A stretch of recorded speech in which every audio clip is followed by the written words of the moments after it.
pilots. This is a new series. This is my first attempt at doing a series of anything relating to gaming. And I wanted to do flight sims, and in particular FSX. And this has been something that I've been enjoying on and off over the past year. I bought the game off of Steam, oh gosh, a couple years ago, and started trying to play it and failed epically because I did not realize how much of a sim game this actually was, which is fine. But once I started pouring some time into it and started learning some of the basics and more advanced stuff, it became a lot of fun. The problem is with this game is there's a really steep learning curve because it is an actual simulation game. And the kind of goal of this, now there's a lot of YouTube videos out there that do FSX stuff. Some are good, some are not good. Some I would approach things and explain them a little bit differently. I am actually a teacher by trade. That's what I do for a living. As you can also see, I am a Clemson alum. So this was a great year with Clemson beating Alabama. So got to represent the Tigers there on the background. But my whole goal of this is to kind of just have some fun, kind of go through some of the basics, and go through some of the things that I've actually learned. And I'll turn some of these little notifications off. All right, because we don't need to see who's hopping on and who's hopping off on my other gaming clients. But anyways, yeah, so I've been doing this for about a year. I am not a pilot at all. I flew a plane once, and I think I was like 16, maybe 17, and was with another pilot, and he basically like took off and then let me, fly around, with the aircraft. We were only a couple thousand feet up in the air doing VFR stuff. That's the extent of my piloting experience. The one thing I can say about FSX is it does have flaws. ATC is definitely one, and that's something that I want to look into, trying to find a better ATC program to use with this. I've had times where ATC has had other aircraft crash into me, even though I was cleared to land. I have actually kind of a funny video where I actually predicted it happening, and then 30 seconds later it happened.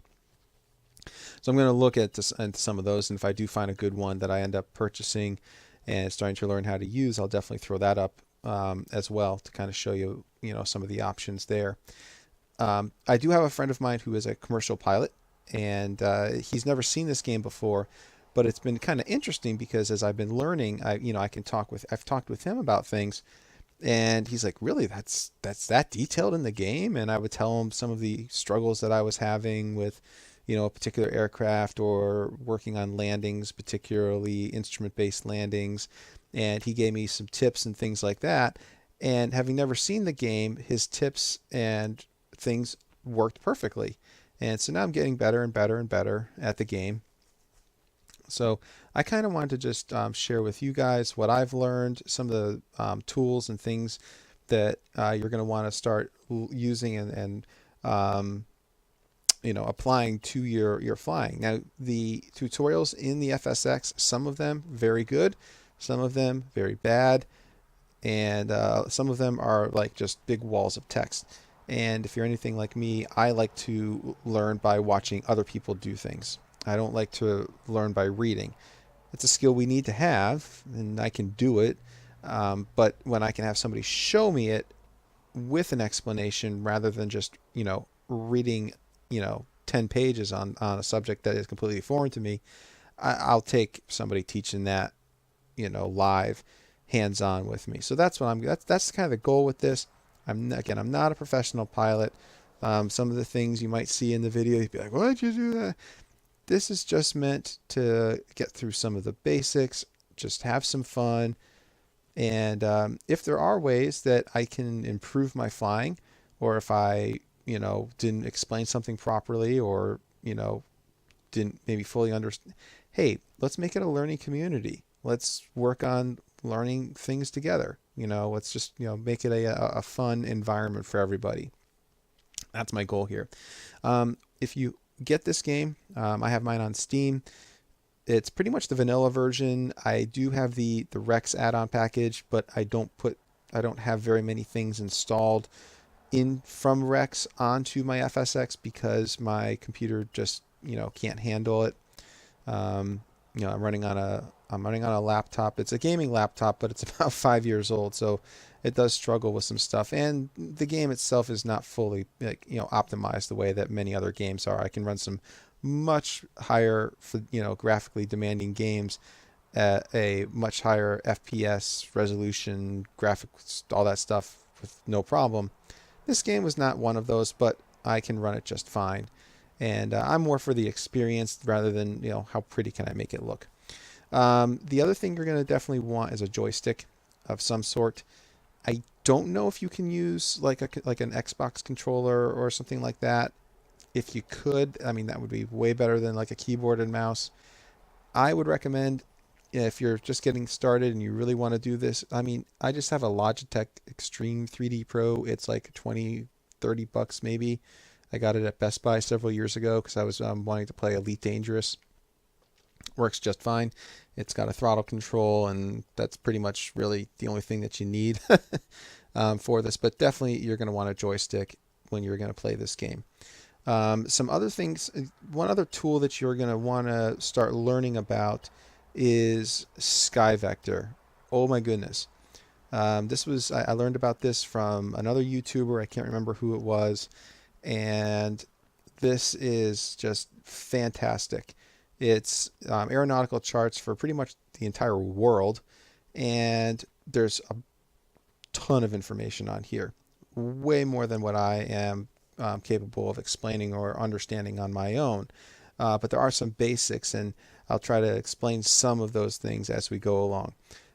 Just for reference, I do most of my flying out of the New England area. I live in Connecticut, so that's just a little bit more familiar for me. I personally like doing the shorter flights rather than like long ones. I've done long ones from, Windsor Locks in Bradley International Airport down into South Carolina into Greenville. I've done some flights from like Las Vegas to Los Angeles. I don't really like those flights because they get boring. And yeah, you can speed the game up and stuff, but I like the shorter flights. So most of the flights that I do are right in the Connecticut area. So usually I'm flying either out of Bradley or Hartford Brainerd, going to places like Long Island, Boston, up there, sometimes over to Nantucket, some places in New York. I've gone as far as Maine, but I mean, that's really where I stay at. I just enjoy the flight. And then I like to mix things up with things like the weather and the time of day, and going full instruments, or doing VOR navigations, and kind of setting up my own flight plan, which, by the way, SkyVector lets you do and does a great job with that. Much more user friendly than trying to do it in FSX. So, and we'll save that for another episode. Another cool thing with SkyVector here, you can come over here. You can see there's different airspace classes, by the way.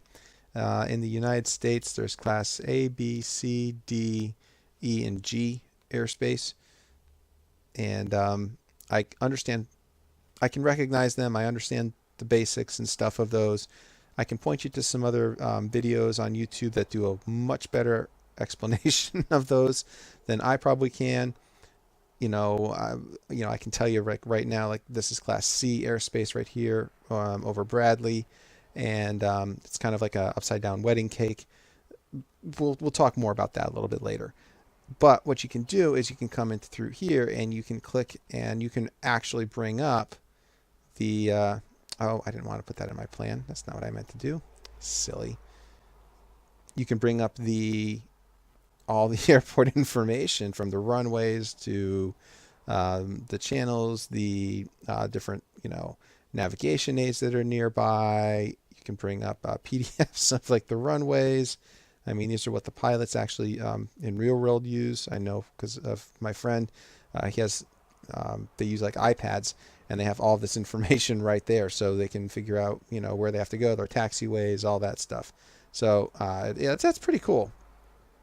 It is pretty cool what you can do in this program, and yeah, we're gonna delete that out of there. We'll get into flight planning a little bit later. So SkyVector, awesome tool. Highly recommend that you get on and you start using it. Like I said, you just type it in and it just shows up. You know. So next thing, we'll get into FSX here. We have free flight, and this is what I do. There are some missions and stuff. I haven't really spent too much time with those. I kind of like the free form factor of being able to set up my own flights and kind of carry those out. Usually I run real world weather. I don't use any add-ons. I use the one that's right here every 15 minutes. We'll keep it fair weather for what we're going to do right now in this episode. Time of day, you can change that. So, for me, it's right now 2:45. So, we can kind of put it at 2 o'clock or so. We are going to fly out of Hartford Brainerd. And for right now, I just set active runway. If I'm doing like actual like real flights, like I'm trying to like sim it, yeah, I'll start at a gate and I'll do all my taxiing and stuff like that. But we'll save that for another episode. This just makes getting out a lot faster. So we'll just do active runway. And as far as aircraft go, there's the Cessna Skyhawk. This is the one that they kind of really start training you in your sims. Highly recommend this one. I would not start with the glass cockpit one. The glass cockpit, it's basically all your instrumentation is digitalized instead of on actual analog meters, and it's fine. I like the glass cockpit, but I would start with this first and then move to this. I also like the Beechcraft Barons. I like the Beechcraft King Airs. Those are great aircraft, very similar to the Cessnas. As far as the larger aircraft goes, the Learjet 45, the Bombardier one, either one of these two right here, is the largest jet that I'm currently comfortable with. I do want to get into learning some of these other ones, like the CRJ and the Boeings and the Airbuses, but that's going to take me a little bit more time. And I just like to be able to fly and just have some fun. Some of the other ones aren't too bad. Once you get a hang of the Cessna, some of these other ones are pretty easy to pick up and fly. The fighter jets, the F/A-18s right here, these are hard, really hard. Primarily because the locations and how you input data in, particularly for like navigations and all that stuff, is vastly different than how it is done in your commercial or private aircraft. So yeah, it's fun to like throw one of those onto the runway, take off, and do split S's and barrel rolls, but that's for another time. So we're just going to do this Cessna right here, and we'll go ahead and actually fire this up. I'm going to grab myself a little bit of a drink.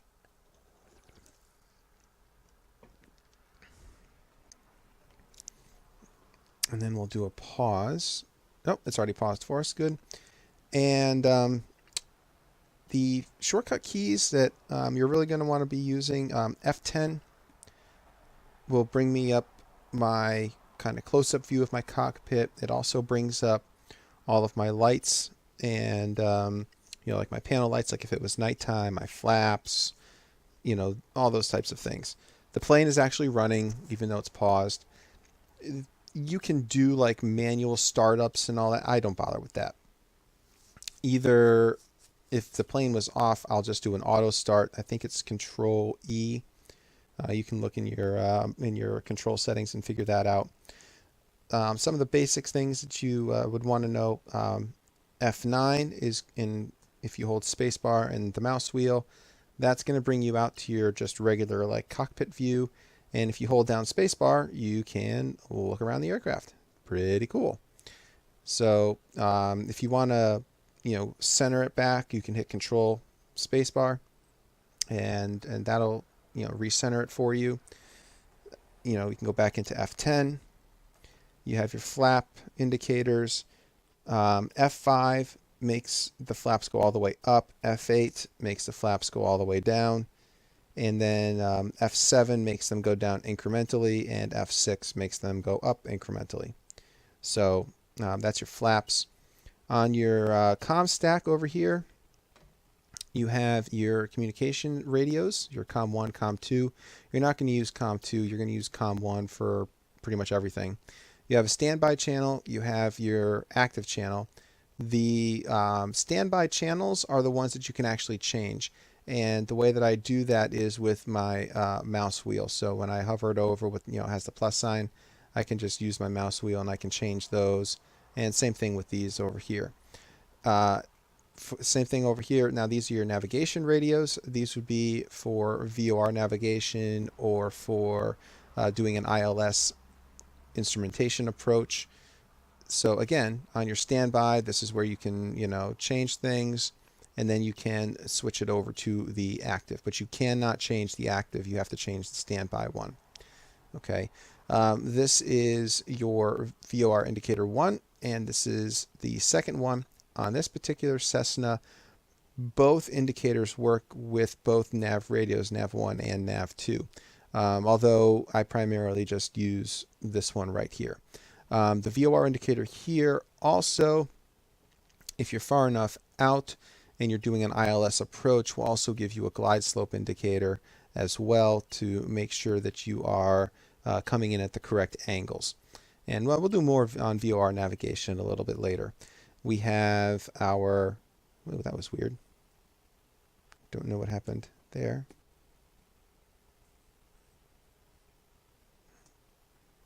That's that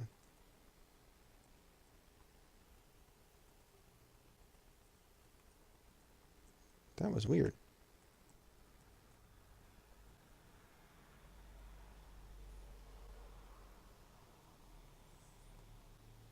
I have no idea what I hit that did that.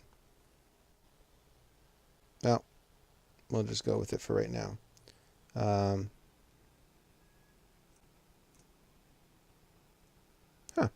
That is super weird.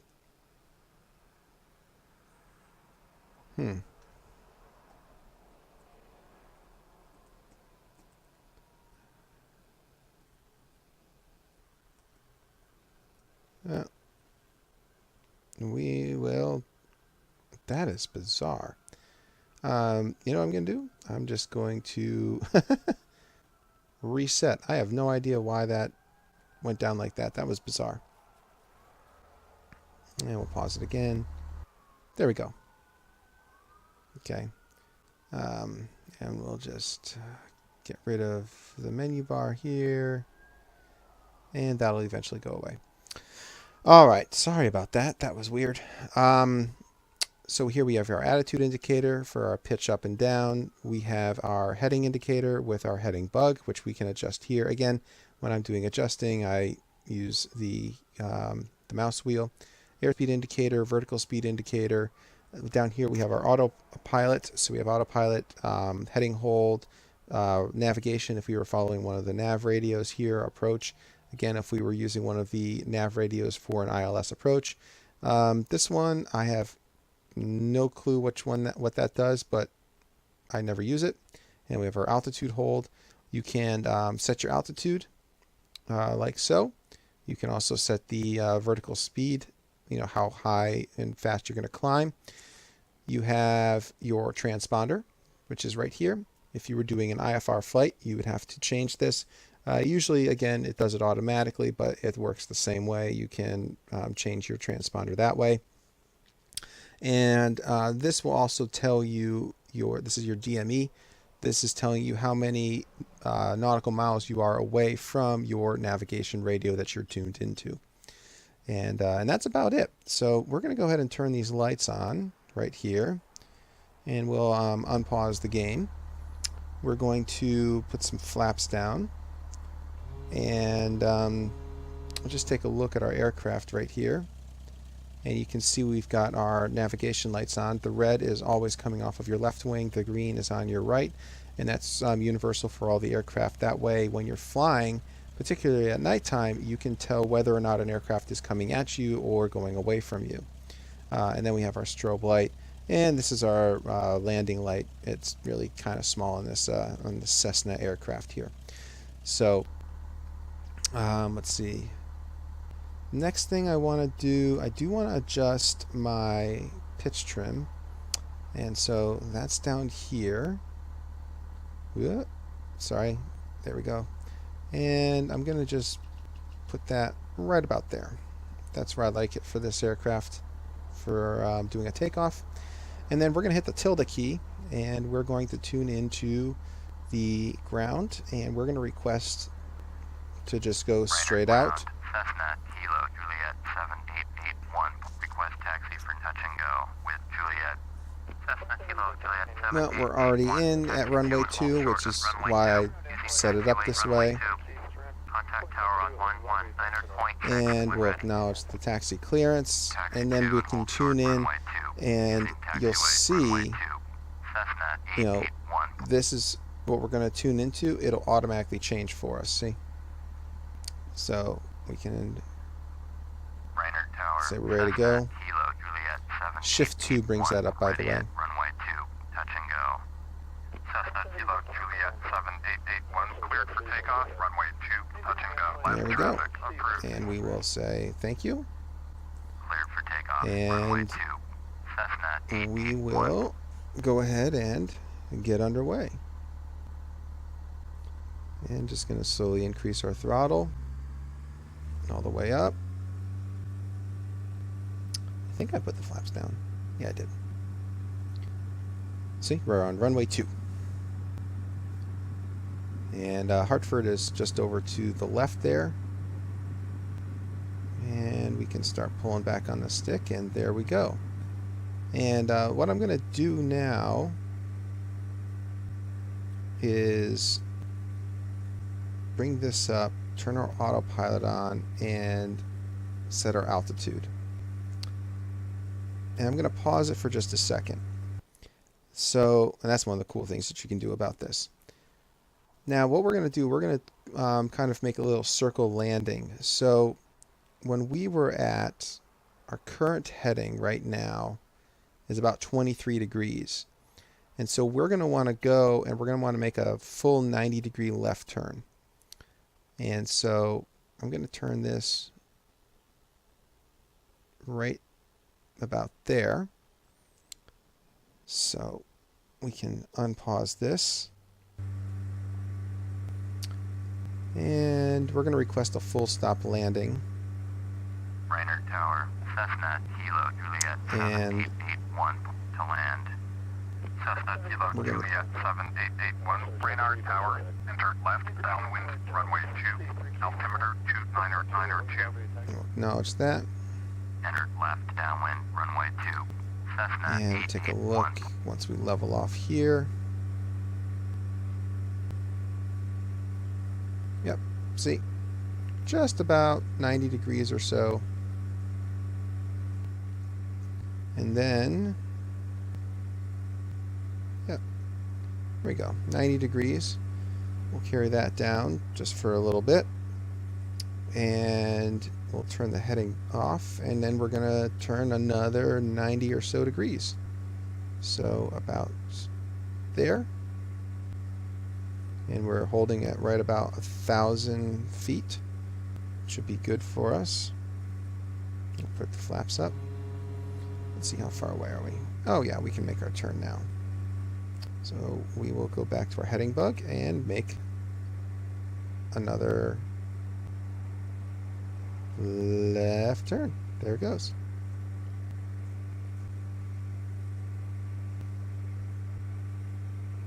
And just keeping an eye. There's a Piper up there. Nowhere near gonna like hit us or anything. So, and we're just flying right over Hartford, although this is not what Hartford really looks like. and we'll see there's the airport right there. So we took off from, let's just let it go a little bit further.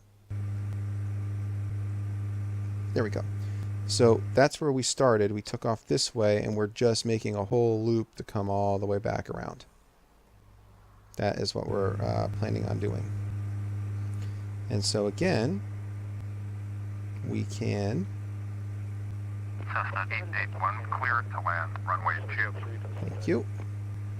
Cleared to Turn the land, heading bug runway off. 2. Cessna We'll make 881. another 90-degree or so turn. And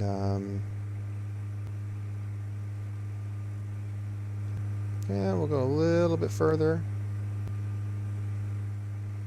And we'll go ahead and make another left turn. Getting ready to come in and do our landing.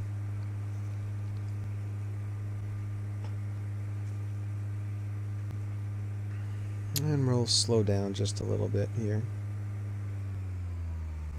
We'll put some flaps down.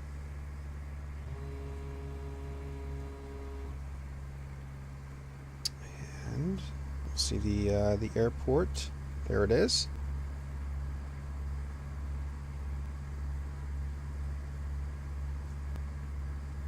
And turn that off.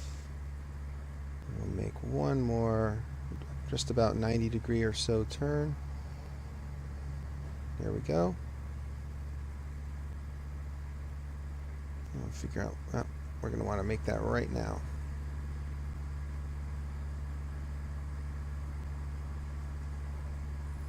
And then once we turn in,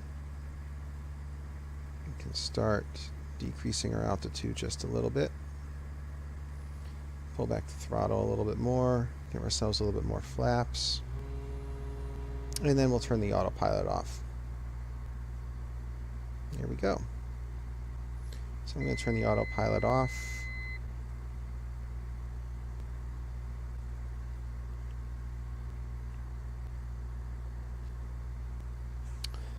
Give ourselves some full flaps so we can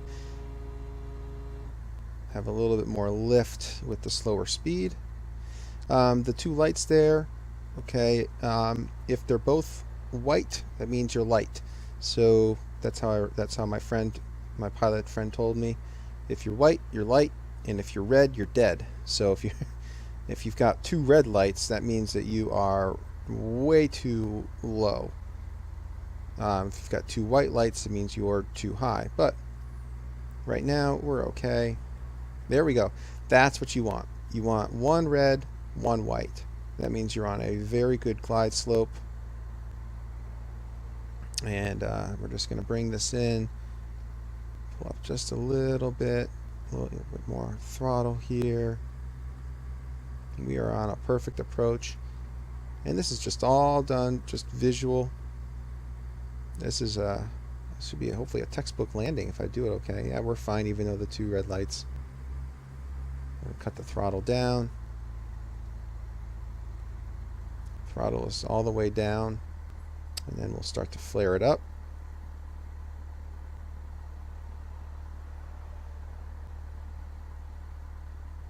And there we go. Can apply the brakes. Cessna 881, turn next taxiway. And that's how we do that. So one of the cool things too that I like to do is go in here and do instant replays. And we'll do the last 30 seconds. I like to see how my landing kind of looked. And it's coming in from the tower. Nice and slow. Getting ready to pull up and flare it out. Should have the rear wheels hit first. And perfect. And that's what you're looking for. And so what I would recommend, get into your Cessna, kind of get familiar with it. Feel free to hit the pause button as you're going through and setting things up. look for like a smaller airport. You don't want to be coming out of a, one that's a Class C or a Class B airport to do these kind of like practice runs, and work on just your takeoff, getting a nice smooth takeoff. You don't want to overclimb. You don't want to underclimb. You can use the autopilot to help you out. Um, I set it again for about 1,000 feet was my altitude, and then using your heading bug, you can just go make a 90-degree turn, go a little ways, make a 90-degree turn, a little ways, and basically circle back around and practice your landings. Another thing that you can do is after you've taken off and you've come all the way back around and you're on your final approach, save the game, and then you can practice the landing and then just reload that save and keep practicing and practicing with whatever aircraft that you're doing. Same thing if you're doing like an ILS, landing, coming in at night when it's cloudy or rainy or something like that. When you're starting to get in, save it, go through acquiring the radio signal, practice that landing, and then reload and do it again. In fact, that's what my pilot friend said to do is when you're doing the ILS, do it in conditions where you have very little visibility because you learn to trust your instruments. I mean, that's the biggest thing, trust your instruments. When you're doing this with the VFR, I'm not, using any instrumentation to line me up. It's all just on my own with my visuals. The other cool thing I found out too is, believe it or not, even in the daytime, those lights that are guiding you in on the runway, you can see those from miles out. And so sometimes when you're being given clearance to land or you're asking to land, they'll tell you to expect either Vector's ILS or Vector's visual. And if they're doing the visual, they'll ask you to tell them when you can see the airport. And once you can see it, then you need to start working on your alignment. And again, that's where more the fun is. ILS, like if I'm flying the Learjet, I can set that. If I'm coming into a runway that has an ILS, they can pretty much land it myself. I don't have to do hardly anything at all, and it will just guide me and take me in, control my altitude, everything, and boom, I land. Not much fun. This, you can do a visual and, that whole landing right there, the only things that I was using instrumentation-wise was my altitude hold and just making my 90-degree turns. That was it. Once I got onto my final approach, and even before I had finished that 90-degree turn, I turned off my autopilot and I was just free stick the whole way, all the way down. And in my opinion, for somebody who's not a pilot in real life, that turned out pretty good. So hopefully you learned some stuff in this video. And, as always, if you got some questions, leave them in the comments below. I'll try to answer them. And if not, I'll try to point you to some other YouTube sources or online sources that can answer that for you. In the meantime, have some fun and stay safe flying out there.